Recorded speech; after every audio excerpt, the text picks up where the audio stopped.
सासे एनडिबिनि सिनियर माने लिडारनि हिन्जावा माने गावथारजादों आरो बे समाव नोङो प्रान्जललै आं होनबाबो जोंजोंनो गावजागोन आरो आङो उमुगलै होनबाबो आंनो गावजागोन आरो माने जों 16 जननि माबायाव माने नामा बयबो 16 जना मोनसेल' आरो जोंना माने बे पासवार्ड आरो बे जों जुदि लामायाव माबा मोनसे जाथाय जायोबा खारला खुरला जायोबा सोर होनना बुंबा हाजो होनबासो नोङो जोंनि ग्रुपनि आरो खुलुमबाय नोंथांमोनखौ जोंनि बे चेनेलाव बयखौबो बरायबाय दायो आंजों लोगोसे दंफैयो बिराजा आदा आरो लोगोसे दंफैयो जोंनि बर'नि मुंदांखा इउटुबार बिथांनि मुङानो जाहैबाय देरहासार इस्लारि दा बिथांमोना जोंनि बे थाग्रा जायगायाव दंफैयो गुवाहाटि नोगोरमानि 6 माइल साखाथियाव दंफैयो ओमफ्राय जों दा बिथांमोननियाव सोंनो नागिरदों बिथांमोना आंखौ दिनै कार्बि आंलंआव थांनो लोगो लादोंमोन नाथाय मा होननो बोथोरजों समजों मिलायहोनो हायासै बेनिखायनो आं बिथांमोनखौनो बेहायनो भिडिअ खालामनाय जाबाय दा आं गिबियावनो बिथांनाव फंसे बाथ्रा सोंनो लुबैदों नोंथाङा जे एफाग्राब गिदिंगासिनो दं बे नोंथांखौ राजखान्थि हान्जानिफ्राय फैसा हरदों नामा बा माबा मोनसे बेबायदि फैसा दं नामा सोरनिबा राजखान्थि हान्जानि गिबियाव प्रान्जल नार्जारि बिथांनि चेनेलखौ नायग्रा गासैनि रायजो राजानिसिम आंनि गोसो गोरबोनि गोजोननायखौ जासिहरग्रोनाय जाबाय दा नोंथाङा जि बाथ्राखौ सोंदों बियो जोबोद मोजां बाथ्राखौनो सोंदों पलिटिकेल हान्जानिफ्राय बा राजनितिक हान्जानिफ्राय बेबायदि आंनो गिदिंनायावहाय जेबो मदद गैया आरो बिथांमोनजों आङो जेबो आखाइबो गैया ना आङो बिथांमोनजों थांनानै रायलायहैयो ना बिथांमोना आंखौ माब्लाबानि समाव खबर लाहरो बेबायदि जोंहा जेबो रिलेसन गैया आरो दा बे जे आंनि गिदिंनायनि सायाव आङो बुंनो थाङोब्ला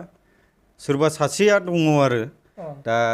आदायानो जोंजों जिरायनानै दंफायो बिथाङा गोबाव समनिफ्राय आंनि गिदिंनायावहाय मदद होबोदों बिथांनि मददनि गेजेरजोंनो आङो संकसनिफ्राय सदियासिम गिदिंनायावहाय बिथांनि गेजेरजोंनो आङो गिदिंबाय थानो हादों आरो बेनो बे गिदिंनायाव माबा मोनसे थांखि दं नामा नोंथांमोननिया थांखिया बेनो जे जोंनि बै समाव 2020 मायथाइनि सिगां जे जोंनियाव मोनसे उदां बर'लेण्ड सोरजिनायनि माखासे स्ट्रागल खालामबोदोंमोन गोबां सुबुंफोरा आरो जिउबो बावसोमबोदोंमोन दा बिथांमोननि न'खरफोरावबो माबा मोनसे गोसोआवहाय फोरमायथिनो गोसो जानाय दङ दा बे फोरमायथिनो गोसो जानायखौहाय फोरमायहोनो थाखाय आङो बे जायगाफोराव गिदिंनाय जादों आरो बिथांमोना गोबां बाथ्राफोरखौबो फोरमायनानै लादों दा जोंनि थांखिया बेनो आरो जे बड'लेण्डनि जेसेबांनाखि संग्राम खालामदों बिथांमोननि सलुसन माबा मोनसे सलुसन जायाब्ला माने बेखौ मावलांबायानो थागोन आरो जोङो माने बिथांमोना दासिमबो जेबो मोनथाय मोनाखै जेन'बा बिथांमोननि मोनथाया जुदि क्लियार जाजोबोब्ला आंबो बबेबा मोनसे लामाजोंहाय गोदानै हान्थिफिनगोन आरो बेनो ओमफ्राय नोंथाङा दासिमाव मा जायगायाव गिदिंखांखो खनसे खोन्थानो हागोन नामा गिदिंनाया आङो फ्रायानो बड'लेण्ड एरियायावहाय आङो गिदिंजोब्बाय ओमफ्राय बिनि बाहेरायाव आङो कार्बि आंलं थांबाय ओमफ्राय डिमा हासाव थांदोंमोन बेवहाय भिडिअ बानायनाय जायाखै होमब्लाबो बेयावनि माखासे थासारिफोरखौ खबर लानानै फैबाय आरो जोंनि बर'फोरा माबायदि थांनानै दं आरो ओरै मेघालय टारगेट लाबाय थादों दा बेयावबो एसे उनावहाय सहैनो हागौ आरो दा बिनि जेबो फिक्स गैथ'वा बड'लेण्ड एरियायावब्ला बड'लेण्डनि बाउन्डारावब्ला माने गिदिंजोब्बायानो होनना बुंजासै आरो गहपुर सनितपुर ओमफ्राय हरै धेमाजि लखिमपुर ओमफ्राय जुनाय सदियासिम आरो बिसिमा गिदिंनो हाबाय ओमफ्राय नोंथाङा मा गामिनि खनसे बुंनो हागोन नामा आङो बिटिसिनि सिङावनो आङो चिरां जिल्लानि नं 1 सालबारि होननाय गामिनि आरो ओमफ्राय रायजोफोरनिसिम माबा मोनसे मेसेज हरनो लोगोसे जायो नामा बेनि सायाव जेनेबा नोंथाङा जे बिदि गिदिंगासिनो दङ खस्थ' खालामगासिनो दङ ओमफ्राय बेहाय मा मोनसे मा दं नामा जेनेबा जोंनि बर'फोरजों बिसिनि बर'फोरजों आलादा थासारि दं नामा थासारियाथ' जोङो गिदिंनानै नुबोनाय बायदिब्ला बहुद दाब जायगा जेन'बा बिश्वनाथ जिल्लायावहाय नि बर'फोरनि थासारिया आलादा लखिमपुरनिया आलादा बेबायदि आलादा आरो किसुमान जायगाफोरावहाय बेबायदि बर'फोरानो बर' भाषाखौ रोङा आरो बेबायदि किसुमान जायगाफोराव दङ दा आङो साननो जाहैबाय जुदि जोंनि जे सरकारनि सायावसो दायथ' थायो नालाय प्लास बेजों लोगोसे माहारियारि आफादफोरा नारसिननानै सरकारजों माबा मोनसे सावरायनानै बैसिनोबो जे फरायसालिफोर होनानै बिसोरखौबो बर' बिजोंजोंनो फरायनायनि माबा मोनसे प्रसेस होनानै फैबाय थानाय समफोराव बिथांमोननि जोलैफोराबो बर' रावखौ रायलायफिननो रोंगोन नामा नैबेखौ आङो स्टाडि खालामबोबाय थादों आरो जायगा नायै जायगा बिदिनो आलादा आलादा रोखोमै थांनानै दङ आरो बर'फोरा बेबायदिनो बेफोरखौ बुंजोबोब्ला बहुद गोलाव जागोन आरो दा नोंथांसिम बे समावनो गोजोननाय थाथ'बाय दा नैबे आङो आदा राजानिसिम सोंगोन आदा राजाया जोंनि बर'नि बिर जोहोलावमोन सानसे समाव दासिमबो बिथाङा समाज सिबिगासिनो दङ नाथाय सिगां बिथाङा जोंनि बे भारत हादरनि गुबुन हादोर जेरै भुटान अल आउटआवबो दंमोन बिथाङा लोगोसे म्यानमारावबो दंमोन दा आं बिथांनाव भुटाननि घटनाखौ बा भुटाननि काहानि माखासे जाथायफोरखौ आं बिथांनिफ्राय मिथिना लागोन आदा नोंथाङा जेब्ला भुटानाव अल आउट जादोंमोन जेब्ला एनडिएफोरखौ जोंनि भारतनि रौनियाफोरा गाग्लोबदोंमोन बे समाव नोंथाङा भुटानावनो दंमोन नामा? खुलुमबाय बिथांनि चेनेलनि नायगिरि बिथां बयनिसिमबो आं खुलुमना थाग्रोबाय दा जोंथ' भिडिअ'आ एसे गोबाव जागोन ओंखायनो एसे मोजां जिरायनोसै ग्रोननो फैथारदोंना गोलाव ओरैनो गल जिरायदो दा बेखौनो आङो आलायना लानोसै नामा नङाबा आखाया ना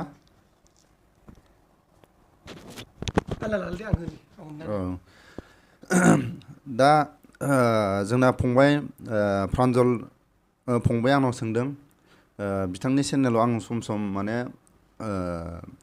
रायजो राजानि थाखाय आं माने सम सम माने निउस दैथायहरो दा दिनै आं बेखौ सोंनायलाय आं होनोसै जेब्ला भुटान एटेक जादों बे समाव आं माबा दंमोन भैरबखुन्द भुटान हाजोआव आरो औ बे भैरबखुन्दनि गोजौआव बेनिफ्राय बेखौ होनो जाब्रां केम्प आरो जों जि जायगायाव दंमोन ना बेखौ जाब्रां माने जाब्रां होननाया सासे गोदोनि सिनियर जाब्रां होनना बुङोबा जिखुनु जेसेबां बर' रायजो दं बा जेसेबां आर्मि पुलिस दं बिथांनि नाम बुंबानो बे सारनि नाम बुंबानो पुलिसफ्रा गिनाय आरो बिथांनि हारिखौ माने नाजानाय आरो बिथांनि बे जेरैबायदि बर' रायजोनि थाखाय बे नांथाबनायाव बिथांनि माने सेक्रिफाइसखौ माने आर्मि पुलिसा गिख्रङोमोन आरो बिथाङा बे सारा जिबायदि माने अबेबा थांनोबा थांनाय मावनांगौबा मावनाय माने बे केम्पखौ दोनदों जाब्रां केम्प औ बे साबैसे थायोमोन जिखुनु जाया मोनसे जोंखौथ' हाग्रायाव थारा नालाय साबेसे थायो होनना बुंनाय माने सोदोब फैयो आरो मालाबा बिदिनो 500बो जागोन मालाबा 100 जनबो जागोन मालाबा 10 जनबो जागोन मथा मथि केम्पआव माने 30 जनसो बा 40 जननि खमाव जाखाया आरो बिनि गोजौआव माने थांलाय फैलाय सनितपुरनि ओरै थाग्राफ्रा एकदम ओरै सानजानि थाग्राया माने ओरै फैनानै फार्स्टआव गाखोयो माने बे सिमा नालाय भुटान आरो अरुणाचल आरो इन्डिया बर्डार नालाय फार्स्ट गाखोनानै स्टार्ट माने क'क्राझारानो जा बांलादेशआनो जा नेपालावनो जा बेजों थांनायाव माने बिनिफ्रायनो स्टार्ट जालाङो आरो मानो होनबा जोंनि बर' रायजोजों माने थाबायलांनायाव माने फारसेनिफ्राय साननो गोनां बे समाव जेंना दङ नालाय गावजों गावनि जेंना आर्मि पुलिसनि जेंना ओमफ्राय मा खालायोमोन हाजोजों हाजो थाबायनानै ओरै जोंना माने फार्स्ट बेटेलियन केम्प दंमोन आरो जाब्रांखौ बारनानै माने मा होनो बेखौ जोंनि माबायाव बर' रायजोआव मा बुंनांगोन बेखौ सिमाया जाहैबाय नैबे उदालगुरि थांथारनानै माबा मंगलदै बेनिफ्राय गरायसर बेनिफ्राय रङिया बे गेजेराव फार्स्ट बेटेलियन बिनि माने गोजौआवबो खावैपानि होनो आरो माने भुटान रायजोनि जायगायाव माने जि जायगायाव केम्प दंमोन बे जायगानि टाउननि नामा खावैपानिमोन आरो फार्स्ट बेटेलियन होनो औ भुटाननि जायगायाव बेनिफ्राय बे जायगायाव माने फार्स्ट बेटेलियन नालाय माने बे फार्स्ट बेटेलियन सेकेन्ड बेटेलियनखौ रायजो राजाया बुजिया जानो हागौ आरो बे जोंनि माने आर्मि लाइननि माखासे नाम आरो बियो जेरैबायदि कम्पानि अबेबा प्लाटन सार्टन बेखौ माने रायजो राजाया माने बुजिस्लाबा जानो हागौ आरो दा फंबायाबो बेखौ मिथिया जानो हागौ दा आं बे एटेकनि माबाखौल' आं बुंलांसै बेखौ बुंनांगौबाथ' माने मास मोनसेबाबो जोबनाय नङा औ ओमफ्राय आं सुंद'यै बुंलांसै जेब्ला बे भुटान एटेक जादों बे समाव फार्स्ट बेटेलियननि अके थकेखौ माने सेकेन्ड बेटेलियन बांलादेशनि जेब्ला कन्टेक्ट फैयो बेखौ फार्स्ट बेटेलियनाव जोंना बे बड'सा बड'सा नामा माने दानि बे MLA बा भुपेन बर' बिथाङा माने फार्स्ट बेटेलियननि अके थके हमोमोन आरो बेनिफ्राय जोङो जाब्रां केम्पआव 7 बेचनि सासे गबदा होननाय बे हमोमोन आरो माबानि 13 बेचनि बोरसां होननाय बे हमोमोन बेनिफ्राय आं सम सम आं हमोमोन आरो बे जाब्रां केम्पनि अके-टकेखौ बेनिफ्राय ओइदिनखालि माने बे भुटान एटेक जाखालि आं हमफैदोंमोन आरो माने केम्पनिफ्राय एसे 2-3 घन्टासो फैनानै माने एसे टावार नांनाय जायगायाव हमनांगौ आरो अके-टकेखौ बे समाव माने ओरै फार्स्ट बेटेलियननि माने कन्टेक्टआ गैया ओमफ्राय ओरै सनितपुराव दंमोन जा माबा कम्पानि कामान्डार माबानिनो बे राङापारानि गबा होननाय बेबो 7 बेचनिनो बिथाङा हमबाय आरो बे सारा हमबाय ओमफ्राय ओरैनिफ्राय माबा खबर मोनदों नामा खबर गैलिया आरो खिन्थु आवाजआ माने खोनागासिनो बम होनायखौ माने एकदम ओरै क'क्राझार बेनिफ्राय ओरै माबायाव बे माबाया फार्स्ट बेटेलियन माने केम्पआव आरो गाहायाव बे रङिया बेनिफ्राय मा होनो बेखौ गरायसर गोलैगोन नामा बेयो रङिया आरो बे खन्द'आव केम्प दं नालाय बेयाव गावनायखौ माने जोंनि जायगायाव खोनाफैयो ओमफ्राय जोंनि जायगायाव गावनायखौ जों खोनाया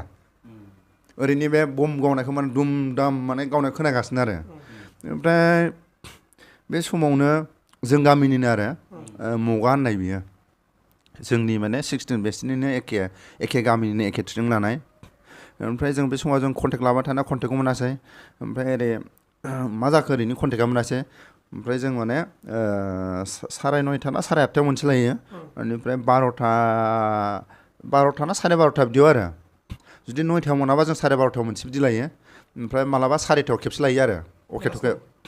बेलासिनि ओमफ्राय जोंनावथ' केम्पआ गोजान नालाय फ्राय भाग माने जों बेलासिनिखौ लाया आरो माने बे 8:30 ना 9:30निखौ लायो ओमफ्राय 12:00निखौ लायो आरो लाइनखौ आरो ओरैनिफ्राय माबा मोनसे खबर दं नामा ओरैनिफ्राय माबा मोनसे खबर दं नामा बे समावनो मगा होननाया केम्पनिफ्राय माने बारनबोबाय बम गावबायलै होनना बुंबाय बियो जोंनि केम्पआव बे जाब्रां केम्पआव बम गावफैबाय आरो ओमफ्राय बे खमावबो बे केम्पआव बम गावनाय टाइमा माने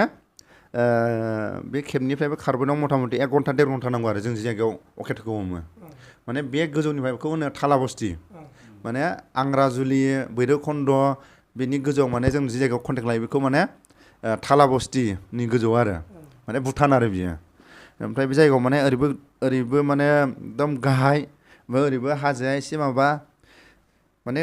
दिदिबनि हाजो होननायनि गाहायाव आरो बेखौ होनो जों माने बिब' बिनानाव हाजो होनो ओमफ्राय बे समाव खारनबाय नालाय ओमफ्राय जोङो माने बाजार खरसबो लांफैखायो ओमफ्राय जोङो दंमोन ना 6-7 जनसो ओमफ्राय बे एलेकायाव थाग्रा माने दंखायोमोन आरो एसे बेफोराव माइरं साइरं बेफोरनि गाहायनि गोजौनि माने रिसिभ खालायग्रा थायोमोन नालाय ज'नो बेनिफ्राय कामान्डाराबो दंखायोमोन बेखौ जोंखां होननाय दंमोन आरो जोंखां माबा तेजपुरनि बर' भाषा बारा रोङा आरो माने बर' भाषाखौ माने ओरैबायदि साफ्फा रायलायो माने जों जेरै बर' भाषाखौ दा जों रोंना रायलायोना माने बिसिनि रायलायनाया माने ओरैबायदि सुर जायो आरो जेरै बे माने संबिजितनि रायलायनाय ओमफ्राय बे मारवालि बिहारिया जेरैबायदि हारसाखौ रायलायबा माने खोनासंबाय थाथावथाव सुर गोनां रायलाया होमबा ओमफ्राय बे फ्राय भाग माने मारवालि बिहारिफोर बे बर' राव रोंनायखौ नों मोजां रायलाय बिसिनि माने सुरा माने खोनासंबाय थाथावथाव जायो आरो जोंनाथ' माने सुंद' जायो नालाय बेनिफ्राय जेब्ला बे मगा होननाया बमा गावबायलै केम्पआव एकदम जाय फाराफारि खारला जोब्बाय होनना बुंबाय बे समाव जों आसरित सानबाय आरो बिदि बम गावदोंबाथ' होनबा आसरित होजोंनि माबाया बे बम गावनाय खोनानाया माबोरै जायो होमबा बे माबायाव मा होनो बेखौ गोजौआव बे माबाया बम ब्लास्टिं होबाय थाग्रा मा जायगा नालाय बे दा रङियानिया फारखिजुलि फारखिजुलियावसो बमा गावदों नामा जों सानदों माने सम माने आर्मिफ्रा ट्रेनिं होयो नालाय जों सानदों आरो बेयावसो गावदों नामा सानदों ओमफ्राय दाना खाथि खालायाव माने भुटानिसफोर दं न'फोर आरो ओमफ्राय बे नेपालिफोर दं दाना जोङो न'फ्राव एसे खबर लानो थांबा रावबो ओंखारदेरा माथोखौनो होला ओमफ्राय जों सानबाय हाब दिनै मा जाखो जों फैबानो नेपालिफ्रा माथो होयो दै जासियो बेनिफ्राय बे भुटानिसफ्रा माने जोंखौ माने मा लांफैदों माथो होयो बिसिनि न'आवनो जों जिरायनानै साहा थाहा लोङो मा जाखो रावबो दरबो खेवला माथोबो होला जों बिदि सानबाय आरो मा जाखो बेनिफ्राय दाना जोङो दहाय बुंबाय आरो दहाय सासे लोगोआ बुंबाय आरो सोर रोंगोनथाय बे मानसिया आं गोसोआव गैला दहाय बे माबा होनायानो खोमालै मोनसे सिगनेल आरो आरो दाना बे समाव जों जि माबाखौ होदों एलार्म माने आवाज होदों बेखौ जों थाल लाखिगोन बे समाव जों माने बेखौ साननाय फैबाय आरो गोसोआव दहाय माबा होनाया सिगनेल होनाया बे जाथायनि थाखाय होदों नामा बेखौ सानबाय आरो साननानै जों मा खालामबाय दाना माखासे गावस्रालायदो होननानै जों माने माबाया बे गबदा होननाया बियो माखासे लांबाय ग्रुपखौ बेनिफ्राय जोङो बे कामान्डारजों थालांबाय बेनिफ्राय बेहाय बै आसल खेबाव माने लिडारफोर दंखायोमोन आरो बे रुजु सारमोन दंमोन देग्रा सारमोन दंमोन बिखा रोजामोनबो दंमोन नामाथाय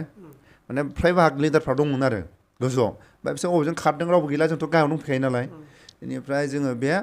16 जन ग्रुप आरो बेयाव थाला बसरा ओमफ्राय बे गबदा होननाया माखासे गावजों माखासे लाना थांबाय बेनिफ्राय जोङो बे थाला बस्थि होननाय जायगायाव जोङो ओंखाम संजाबाय बेयाव थाखायो नालाय माखासेया सोंनानै ओमफ्राय जोङो मोनसे टक लाबाय आरो सावरायबाय आरो जाखां लोंखां ओमफ्राय ना बे समावनो सासे एनडिएफबिनि सिनियर माने लिडारनि हिनजावा माने गावथार जादों आरो बे सारनि नामखौ बावबाय आं बरपेटायाव गावथार जादों नामा बिनि हौवाया बेनि हिनजावा माने मा जायोगोन माने फेमिलि माने एलाउन्स होयो नालाय बेखौ लांफैदों आरो बियो माने जायफोर हौवा गोमाजानायफोरा माने आफादनाव माने माखासे थांना थानायनि माखासे माने जानाय लोंनायफोरनि थाखाय माने मासाव 2000 खरि होयोगोन आरो ओमफ्राय बेखौ लांफैदों आरो मालाबा 3 मासजों मालाबा 5 मासजों बिदिनो लांफैयो नालाय ओमफ्राय मालाबा आफादाव जुदि फैसा एसे कालेकसन अननानै जायफोर हरनाय गुबुन हारिफ्रा बेफोरनि फैसाया एसे बुरजा थाबा एसे मालाबा मेलना हरो आरो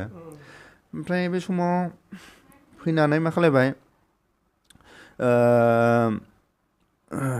ओरैबायदि जाबाय गथ'ना जों दिनै रायज्लायस्लाबनो हानाय नंला होननानै बे मेदामखौ माने जोङो थोनहरबाय आरो बे समाव बुंबाय एकदम थार आर्मि दावखोमारदों होननांबाय बियो थार आर्मि दावखोदों होननानै ओमफ्राय दाना जों बिदि हिन्जाव बे मेदामखौ थोनहरखांनायनि उनाव एसे जों नाहरबाय आरो बे मा दै होनांगोन बेखौ बैरबखुन्दनि दैया बे थाला बस्थिनि दाना आर्मि थार गोलाव थाबायलांगासिनो दाना ओमफ्राय आं बे कामान्डारनाव सोंबाय आरो सार गोजाननिफ्रायनो दांहरनोसै नामाब्रा ओरैनो फायरिं हरलाबायनोसै नामा होननांबाय आरो आङो जोंखांनायनाव ओमफ्राय ना हेट नाङा नांबाय आरो बियो ना ओमफ्राय ना रावबो गैया ओमफ्राय सासे नेपालिया ओरैबायदि बुंफैबाय माने जोंनि एकदम रिलेसन आरो ओमफ्राय जोंहा बे कामान्डारा माने नेपालि भाषा माने स्पस्त रोङो जोंबो रोङो एसे एनैखौ दाना बे समाव नेपाला खिथाबाय आरो नोंसोर जि हायो नोंसोर एरायदो बे जायगायाव थानांला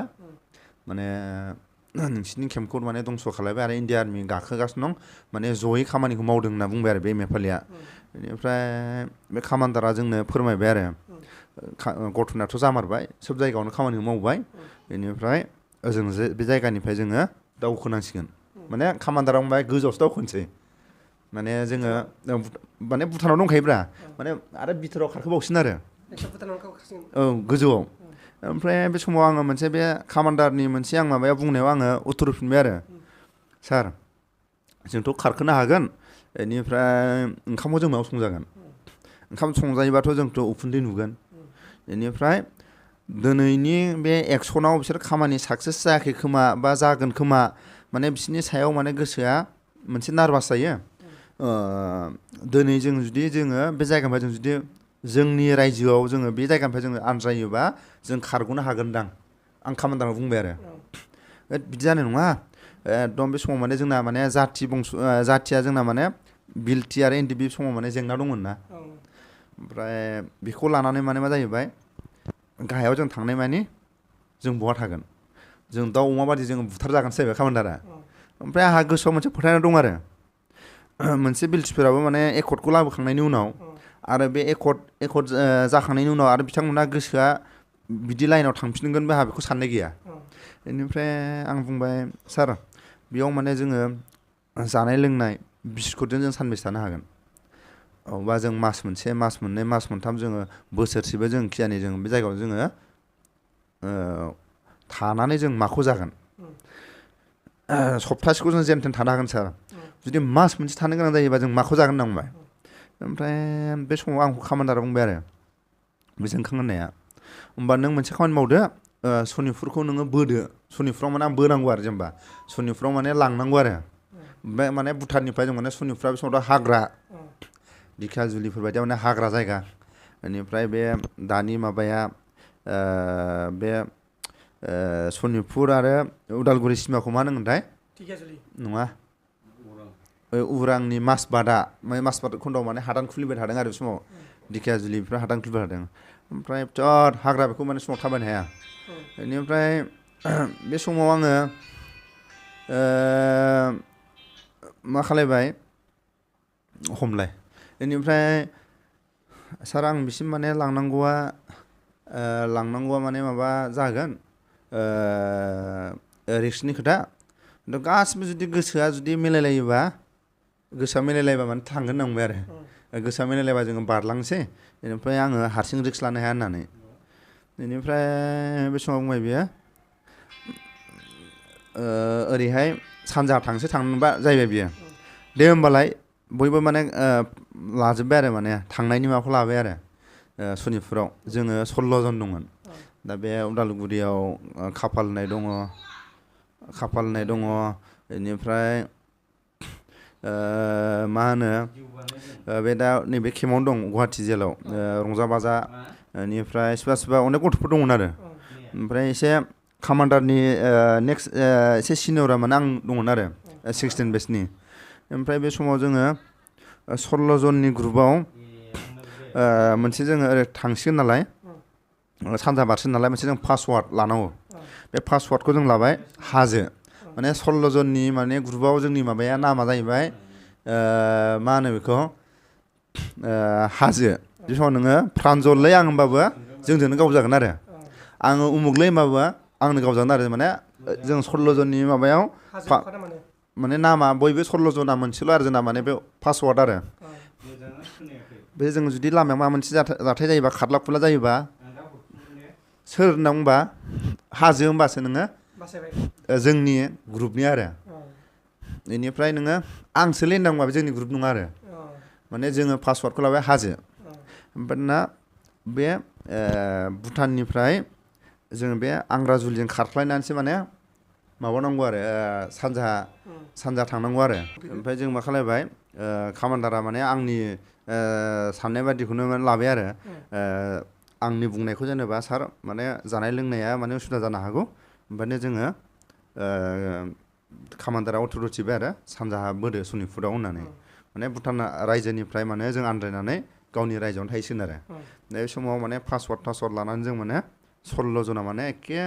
लारिनाव थाबायबाय आरो जोंनाबो गासिबो आर्मि ड्रेस गोजाखा बेनिफ्राय सोरनाबा आर्मि ड्रेस गैया ओमफ्राय आं सिगां आरो बेनिफ्राय बुंबाय जेनेबा बे थाला बस्तिनिफ्राय माने बे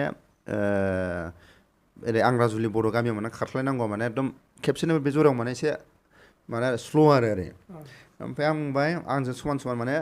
एकदम खारख्लायनोसै ओमफ्राय जि जाबाय माने बिसोर गावबा जोंबो गावनानै थैगोन होननानै ओमफ्राय ना 16 जनाव जों माने खालामबाय खारै खारबाय बेनिफ्राय जोङो मोनसे माबा दुब्लियाव खेबसेनो जिरायना थाहैबाय बे समाव जों 16 जनाव जों 8 जनाल' थाहैबाय बेनिफ्राय 7 जना गैला 7 जना बेलेग लामाजों ओजों खारलांखो ओमफ्राय जों सानबाय माने जोंनि खिथुमोनाव माने फैदों नामा सानना जों नेबाय थाबाय गैया बेनिफ्राय मा खालामो बिसोरनि पार्टि बे 7 जननि ग्रुपआ जों मोनसे सासे न'खरसेनि न'आव माने जों लायबाय आरो उमुगाव जमा जाहैगोन होननानै ओमफ्राय ना जोंनि सिगां माने बिसोर दंहैयो बे न'आव ओमफ्राय जों जे जायगायाव माने जों हाबलांनो जों माबाबाय दाना बेयाव आर्मिफ्रा माने दुब दाब बुगासिनो माने बिराद अखाफोर खोमसि आरो पाब्लिकफोरखौ आरो बेनिफ्राय दाना जों माबाबाय दासो नै माबाया आर्मिफ्रा थांदों होनना बुंबाय आरो ओमफ्राय जोंबो लोगो एरायनानै जाय न'खराव जोङो हाबहैनो गोनांमोन बेयावबो जोंनि लोगोफ्रा माने सिगां सहैना मा खालायबाय माने जोंथ' सिला हमग्रा मानसिया मोनथियो नालाय चेम्बाराव लाबा माने एकदम बिसोरो चेम्बाराव लानानै माने माबाखौ ट्रेगारखौ बोबाय आरो खाल्थाक खोनाबाय आरो दाना जोंखौथ' गावबाय नालाय ओमफ्राय जों सोरलाय होनना बुंबाय बेनिफ्राय जोंनि माथोखौथ' बिसोरो माने खोनायासै ओमफ्राय बिसोर एकदम माने चेम्बाराव लानानै बे सेफ्टिखौ माने बोनाय खाल्थाब बिसोरनि माने माबाया बेरासै आरो ओमफ्राय आंबो बुंबाय एकदम लागावदोलै होनना बुंबाय आरो जोंनिखौ आरो ओमफ्राय जोंनाव माने पजिसन थाजोब्बायसो एकदम गयबारिजों खाल्थाव खुल्थाव खारनानै माने बिसोरो सनितपुरजों खारबाय बिसोरो ओमफ्राय जों मा खालामो जोङो बे जायगानिफ्राय दानाथ' लोगोजों गावस्रालायदोंबाथ' सोरबा हमजागोरोबा माने बुहुत गाज्रि जागोन होननानै जों खाथियावनो सनापुर होननाय गामियाव थाफैबाय आरो बे आंग्राजुलिनि ससे फैथारनानै माने सनापुर गामिनो दं बे गामिनि रायजो राजाखौ आं दिनैसिम गोसोखाङो आरो माने बे गामिया खृष्टान गामि आरो ओमफ्राय जोङो औवाबारियाव थाहैबाय हरसेखौ आरो बे खारन मोननायनि औवाबारियाव थाहैनानै मोनलायथ'वाखै दाबो ग्रुपाथ' गैला कामान्डारनि ग्रुपा आलादा थाबोबाय जोंनि ग्रुपा आलादा आरो बेनिफ्राय जोंजों माने बे अके थके मोनसे फैफाबाय ओमफ्राय सिलाय माखासे फैफाबाय ओमफ्राय जों बे सनापुर गामियाव थाहैबाय थाना जोंनाव थाखा थाइसेबो गैया बेनिफ्राय दाना सोरांनानै जों सासे न'खरसेयाव माने जोंखौ ओरैबायदि अनो बे गामियाव आफादनि होनबानो बे गामिया जोंनो जानाय लोंनायखौ माने न'निफ्राय माने औवाबारियाव लांना हैबाय दिंखिया दं आरो औवाबारियाव ओमफ्राय जाबाय ओमफ्राय दाथ' सिलायफोरखौथ' माने बे सिलाय खुन्दाया जोंना एसे माने बे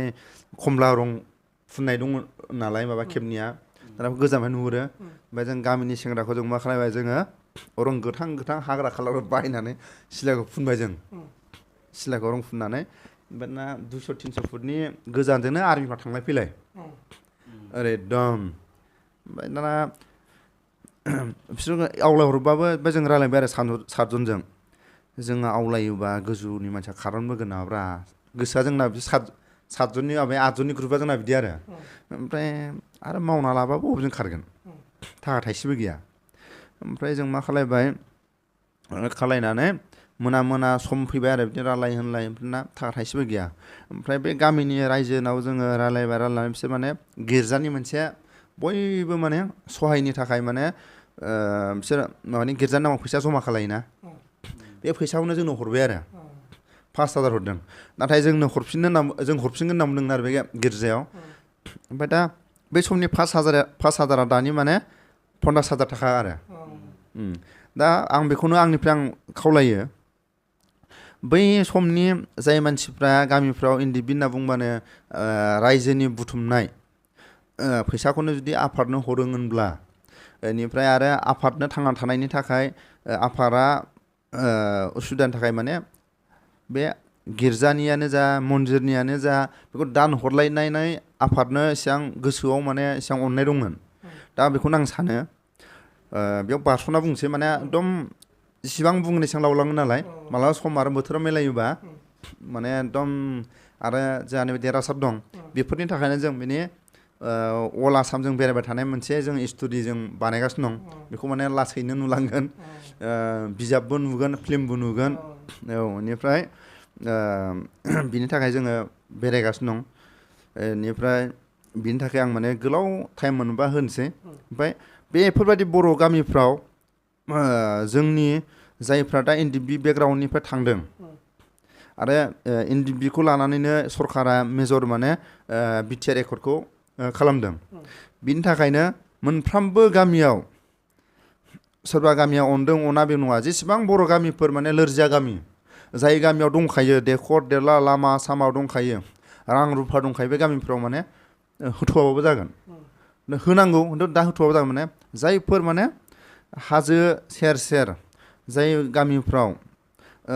दावहाफ्राव ओंखाम जाहोनाय लोंहोनाय दोनखुमानाय ड्रेस सुनानै होनाय बेफोरखौ नायोबा एनडिएफबिनियानो जा आबसुआनो जा जिखुनु जाया बर' दल हंगदननि मानसि थांबानो बिसोरो जाहोनाय लोंहोनाय मानसिनि आखुखौ बिसोरो जेरैबायदि जोंखौ माने सिबिबोदों बेखौनो आंनिफ्राय आं बुंहरो बे गामिफ्राव हानायमानि सहाय खालायनांगौ दा जों दिनै नुयो ससियेल मिडियाफ्राव दैनि प्रब्लेम बेमार आजारनि प्रब्लेम बेनिफ्राय फुख्रिनि दैखौ लोंनाय बेमार आजार जानानै दङ बेनिफ्राय आं नैबेखौल' दा सुंद' बुंहरनो सानो जेसेबां मोनफ्रोमबो पलिटिकेल हान्जाया थाया मानो बिसोर गासिबो बेसेबां माने सम्पति गारि गुरा बे बर'निनो गासिबो सम्पति दिनैसिम रावखौ नुवाखै दे इउपिपिएलनि गारियाव हाजो खनानिफ्राय बेमारि लांगासिनो दङ दिनैसिम जों नुवाखै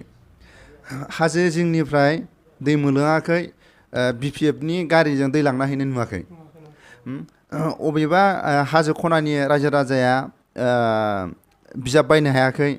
बे बिजाबखौ बायना होफैदों होननानै आबसुनि मानसिफ्रा बे गथ'नो गाननाय जोमनाय बा आबसुनि बे जायफोर माने सोद्रोमाफोर बिसोरनि न'आव न' बां लुना हैनिथ' थानायनि उसुबिदा मैदेरनि उसुबिदा होननानै आबसुनि मानसिया बिसोरखौ दिनैसिम न' लुना हैनाय नुफेराखै बेनिफ्राय जों दिनै नुदों गावबा गाव मोनसे टिम जायफोर माने अनसुंथाइ क्लाबफोर बा गामिनि सेंग्रा सिख्लाफ्रा लांनानै न' बां लुना हैदों माने मोनफ्रोमबो जेसेबां दल संगठन दं जेसेबां राजनितिकनि जेसेबां सम्पति जेसेबां गारि गुरा दा नोङो तदन्त खालायोबा आबसुआ माजों गारिखौ बायखो दा आबसुआ आंखौ माने डाइरेक्ट केसबो होनो हागौ आरो आंखौ बुंहरनोबो हागौ जोंनाथ' मा जाहैबाय माबा मोनसे पइन्टआव माबायोबा सोरखौबा माबा मोनसे बुंबा केस होनाय दम होनाय नालाय जोंनि बर' समाजाव दा बे केस होलायनाय दम होलायनायफ्रा जानगाराव थानांगौ आं माबा मोनसे बुंफ्लांबा बेखौ फंबाय नोंना बेबायदि ना एसे बारा जादों एबारनिफ्राय दा बुंसै बे खोथाखौ मेसेज हरलायनांगौ ओमफ्राय मा खालायो दा जोंना डाइरेक्ट दम होलायनाय केस होलायनाय औ ओमफ्राय होमबा जोंनो बिदि जालायबाय थायोबा गावजों गाव माबालायबाय थायोबा होमबालाय बे आबसु थानानैबो लाबानो गैया नङा नङा सासे जेसेबां गावजों गाव दाङाबाजि जायो बेनि थाखायसो दिनै मोनसे जोंहा माहारियारि आफाद नांगौ होनना जों बुंबाय थादों जों सानैजों बुलायलायोबा बेखौ बुजायनो थाखाय जोंहा मानसि नांगौ दा बे माहारियारि आफादासो जोंखौ बुजायगोन जोंनि पइन्टखौ बिसोरसो बिजिरलायगोन दा आंनि बुंनाया इलेक्सन जाबानो डाइरेक्ट माने केस होनाय दम होनाय माबा होनाय बिदि जाफेराखै खिन्थु जानोबो हागौ माने आं बुङो दिनै आबसुआ गारिखौ माजों बायखो इउपिपिएलआ माजों गारिखौ बायखो आरो बिपिबो माजों गारिखौ बायखो बेफोरखौ जुदि तदन्त खालायोबा बे थाखाया सोरनि रायजो राजानि थाखा माने गारिखौ बायनो हागौ नाथाय बे फख्रिनि दै लोंनायखौ सुस्रांनो हाया बिदि बुंनो थांदों आरो ना आदाया माने गारिफोरखौ बायनो हादों एबसुनियानो जा एबसुनि आफादगिरियानो जा इन'भा लादों सोरबा माबा स्करपिअ लादों सोरबा थर लादों सोरबा ओरै साखा खब्रै खब्बा गोनां लादों डाम्पार लादों जेसिबि लादों नाथाय जोंनि बर' हारिनि जा गांनाय उखैनाय दै मैला दै लोंनायखौ नोजोर लाखियाखै बे बाथ्राखौ आदाया बुंनो थांदों नङा होमबा दा औ बे बुस्थुखौनो आङो माने बेजों एगजामपोल होलांदों आरो माने होनबा बे रिजायदों बे रिजायनायखौ माने गामिनि रायजो राजाफ्राबो आजिखालि हमनो हाखाबाय नालाय जिसिपिया दा नों 30 लाख 40 लाख नङाबा जिसिपि मोना बेनिफ्राय बलेर' गारिया नोङो 10-15 लाख नङाबा मोना मोजां मोजां गारिफ्रा होमबा बै गामियाव सलारफ्रा आजिखालि 1.5 लाखसोनि सलारानो मोनसे लाइन थाङाबा बे गामियाव बे सलारानो माने बै दै मथरखौ 24 घन्टा होनो हानाय 1.5 लाखनि बे सलारफ्रानो हायो ओमफ्राय बरिं मोनसे खालायनो थाखाय 2-3 लाखआनो जायो होमबा बेहा 10 लाखआनो थाङा मोनसे एलेखा हाजो एलेखा दा मा बुङो जोंना लिडारफोराव थांबा बे जायगायाव लाइन गैया जों बरिं खालामना होबाबो बेखौ सालायनो थाखाय माने लाइन गैयाबा जोंहा उसुबिदा सलारनिथ' जों दाब दाब जायगा नुयोना जि जायगायाव माने सलारजोंनो सालायगासिनो बिहारफ्राव राजस्थानफोर बायदियाव हारियाना बायदिनाफ्राव ओमफ्राय अबेबा राजस्थानाथ' बालाहामाबावसो बेहाय दैनि आंखाल गैबावाना आंखाल गैया औ बेफोरखौ नायोबा माने जोंनि माने माबाया बे पलिटिकेला जेसेबां माने राजनितिक माने हान्जाफ्रा माने गावनि सम्पतिनो गाव थगायनानै माने बेलेग होगासिनो आरो जों बेनिफ्राय जों दा नुदों दे बिजेपिया जुदि बिटिआरआव साग्लोबबायानो आरो फैबाय थानाय समाव साग्लोबोबा बेनिफ्राय जोंनि लोरजियासिना जेरै लोरजिया दा नोङो बे उदालगुरिनि साहा दावदै गामि होननाय दंना बे गामिफ्राव माब्रै दैनिफ्रायनो जोंनि बेमारा साफियो बेनिफ्राय बे गामियाव माने बबा बबि लोंग्रा लोंग्रिया बांसिन जायगायाव दं बे उदालगुरिनि हाजो जिङो दावदै गामिथिं बे गामिफ्राव मोजां जुदि फिल्टार बानायना होयोबा बे बेमार आजार आरो बे लेंग्रा लेंग्रि माखासे देहानि बेयाव माने दा केन्सारनो माबानो सोमजिगासिनो बेफोराव दा जोंनि हालामाव बर' एलेखाफ्राव फिल्टारनि गोनांथि दा बिसि गोथौनि दैखौ लोंनांगौ दा बे सा सारजांनि बे दै बोहैनायखौ लोंबाय थादों दानि जिथु बे प्रेसार स्ट्रकनो बा हार्टनिनो मानिनो बेमार जाबाय थादोंना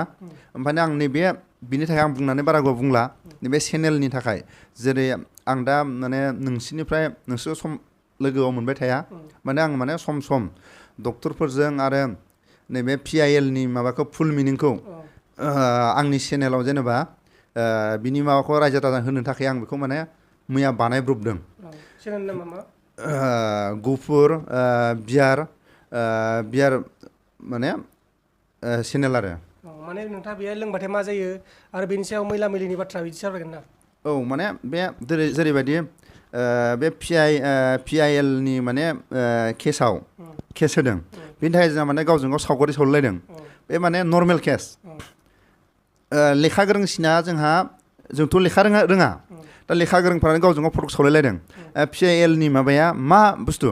नों साइकेल गंसे बानायनो होबाय दा साइकेलाथ' जेनेबा नोङो बानायनो होनायाव बे साइकेल मेकानिकआ नोंखौ सप्तासे टाइम लाबाय आं सप्तासेयाव आं बेखौ बानायगोन नोंहा दा बे साइकेलखौ सालायाबानो नोंहा हाजिरा मावनो हाया आरो नोंहा अबेबा जायगायाव नोङो बेमार सेमारखौनो लांनो हाया ना साइकेल थाबा नों नारनाबो लांनो हागोन आरो नों हाजिरा मावनोबो नोंहा एडभान्स जायो ओमफ्राय दा बेनि थाखाय माने मा जाखो नों सान्दुङाव खामानि मावनांबाय बेखौ मानो गुबुनफ्रा सान्दुङाव खामानि मावाखै नों मानो मावबाय थाखो आंनि साइकेलखौ बे मानो थगायखो सप्तासेयावनो जागोन होनना बुंनांगोन मा जाखो माने बै माबाखौसो साइकेल मेकानिकखौसो केस होदों खिन्थु सप्तासेल'सो टाइम लादों ना ओमफ्राय बेयाव साइकेलखौ जेनेबा नोंनो हरफिननांगौ हरफिननाङा ओमफ्राय नोंनो साइकेला नोंनि नङा बेनि थाखाय बे केसखौबो होनाय जायाखै जास्ट साइकेलाव नों सप्तासे टाइम लादोंमोन मा जाखो साइकेल बानायनायनि माबाया साइकेल बे मेकानिकआ मानो थगायखो माने नोंनि थाखायसो माने आं होनाय जादों आरो माने प्रान्जला साइकेल नङाबानो सोलिनो हाया आरो साइकेल माबायाबानो बेयो हान्थिनो हाया बिनि साइकेलाव सप्तासे टाइम लाबानो नों बोसोर खालायखो बै साइकेल मेकानिकखौसो आं केस होदों माने प्रान्जलनि साइकेलखौ थाबैनो नायबिजिरनानै बानायनांगौ ना साइकेलनि कन्डिसना मा जादों बिनि थाखायसो बे IPL माने केस माबाखौ होनाय जादों दा बेखौनो माने नायोब्ला जोंनि बर' समाजा लेखा गोरोङानो गैला नामा लेखा गोरों थाबाथ' बे केसा दा उकिलजों हमो बे उकिलफोरनाव सोंबाथ' मोनथिगोन बे केस दाहाराया मा ओमफ्राय दा जों बुंनो सानो बर'नि माबाखौ बर'आनो गावजों गाव खेल गेलेगासिनो ओमफ्राय जों राजखान्थियाव गेलेगासिनो दा जों मोनथियो BTRआव गावनि हान्जायानो जुदि जों गेलेयाबा जोंनि हान्जा मोनसेल' जायोबा गुबुन हारिजों जोङो डाइरेक्ट जोङो मोनसे एगेन्स्ट गेलेलायोबा जोंहा माने रोखा जेनखायो दा मोननै हान्जा जोंनि एक्टिंखा मोननै हान्जा थाथारनांगोन बेखौ रायजो राजानो जुदि स्पस्ट बुंना होनांगौ मोननै हान्जा जोङो गेलेलायाबा जोंनि गेजेराव हाबसनोबा जोंनि एगेन्स्टआ जोंहा बारा जागोन ओमफ्राय दा जोंहा बे जिथु जोंहा माबायाव UPPL BPF जोंनि जाथिनियावनो जुदि मोननै गेलेलायाबा सोरजों गेलेगोन राजनितिकआ माने जोंनि बर'फोरा बे BPF आरो UPPLजों गेलेनांगौमोन नाथाय जोंनि बर'फोरा मेलेमा बारा थिग नङा बेनिखायनो माने गुबुननिफ्राय बिहरो BJPखौ बिहरनानै दा नै BJPखौ राजा खालामदों नङा होमबा नोंथांमोना सोरबा गाज्रि मोननो हागौ नाथाय बेखौ गाज्रि मोननानै लाब गैया मानोना जोंनि बर'फोरनि मेलेमा खावसे गैया होनजागोन बेबायदि खेथ्रआव आरोना राजखान्थिनि खेथ्रआव बे गासिबो खेथ्रखौ नाखि आङो राजखान्थिनि खेथ्रआव जोंनि बर'फोरनि मेलेमा खावसे गैया डाइरेक्ट बुंखायो आं बेखौ नोंथांमोना गाज्रि मोनबा मोनथों जेबो नङा ओमफ्राय आरो माबा मोनसे बुंगोन नामा लास्ट दा बेखौनो माने आंनिफ्राय जेसेबां आंनि बुंनायाव जुदि गोरोन्थि जायोबा आंखौ निमाहा बियो लेखा गोरों सायख'लायनांसिगोन दा लेखा गोरोङा जाहैबाय दा नोंथ' बुंलांबाय एसे सिगाङाव जोङो मोननै हान्जाजोंनो जेनेबा जोङो राजनिति गेलेदों जोंनि माबाखौ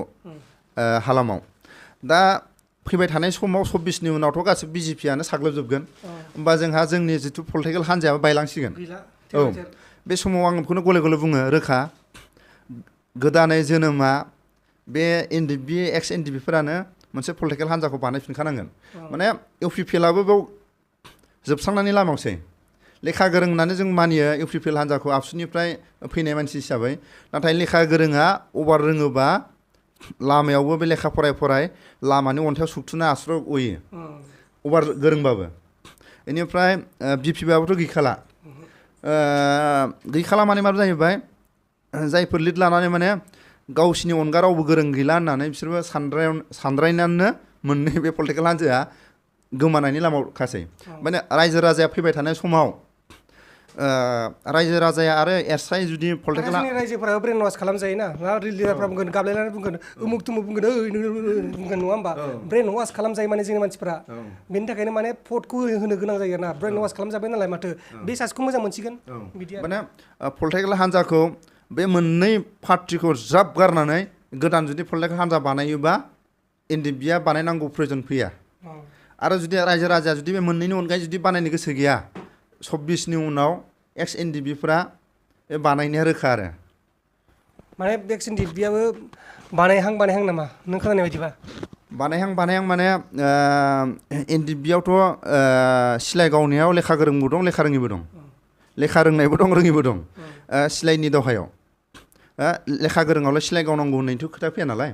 बेनिफ्राय सिलाइखौथ' सोरबा जोंनि माबाखौ होसो होसो माबासो सिलाइ गावनायगोन नालाय बेथ' सोरखौबा गावनांगौ मानांगौ बे एनडि बेयाव गैया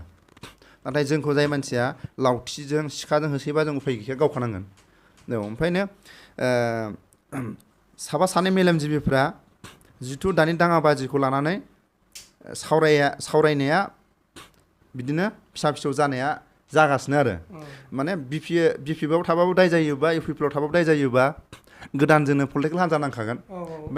बेखौनोथ' माने नै दा जेनेबा हमना ला सोरबा एनडिबिआ बिपिएल थांबाथाय दाय जालायबाय बेहा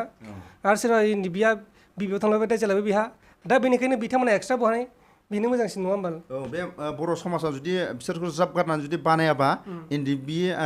एक्सफ्रा सोंखारि जागोन आरो एनडिबिनि बे 2004नि उनाव माने पलिटिकेल हान्जाखौ बानायगोना बे माने 100आव माने 30%आ जाखाबाय आरो 30% माने आवगायनानै दं माने सावरायलायनाया आरो जुदि रायजो राजाया जुदि बिसोरखौ गारनानै जुदि गोदानै जुदि पलिटिकेल हान्जा बानायोबा एनडिबिआ बानाया रायजो राजाया जुदि बर' समाजनि गेजेराव जुदि बानायोब्ला गोदान आरो हान्जा जुदि पलिटिकेल हान्जा जुदि पार्टि बानायोबा एनडिबिआ बानाया रायजोनि बारगा मालाबा एनडिबिआ मावा आरो रायजो राजा जुदि बिदि थासारियाव थाबाय थायोबा एनडिबिआ बानायगोन ना सियर आरो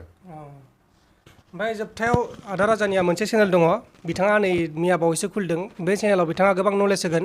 जेरै जुमाय लोंबा मा जायो मा बेराम जानो हागौ आरो बायदिसिना भिडिअ बानायगोन मोनसेल' नङा जुमायनिल' नङा बायदिसिना भिडिअ बानायगोन दा पिआइएल फाइलनि भिडिअ बानायनांदों बिथांमोना दा उकिलखौ लोगो मोननानै दा बिथांनि चेनेलखौ जाय बिथांमोना नायनो गोसो दं बिथांमोना नैबे डिसक्रिपसनाव मोनगोन लिंकखौ बिथांनि चेनेलनि लिंकखौ मोनगोन बेहाय नोंथाङा बे थांनानै साबस्क्राइब खालामबानो जाबाय आरो बिथांनि भिडिअखौ नायबानो जाबाय गुफुर बियार इउटुब चेनेल बेयाव थांबानो नुगोन